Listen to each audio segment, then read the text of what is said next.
இந்த இடத்த வந்து முருகர் பாதம் அப்படின்னு சொல்கிறாங்க. முருகர் வந்து காட்சி அளித்த இடம் அப்படின்னு சொல்கிறாங்க. இங்கே பார்த்தீங்கன்னா உங்களுக்கு ஒரு பாதம் ஒரு 5 விரல் மாதிரி தெரியுது பார்த்தீங்கன்னா, அது வலது பக்கம் இருக்கிறது.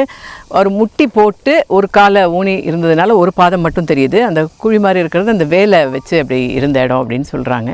ஸோ இங்கே வந்து முருகர் பாதத்தை வந்து தொட்டு வணங்கிட்டு போகிறாங்க.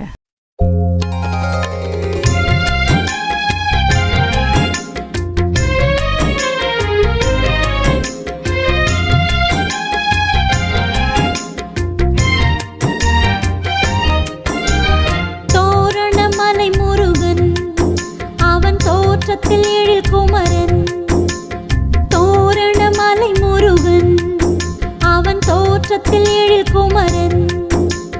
பாட்டுக்கு அவன் தலைவன், இன்பக்திக்கு அவன்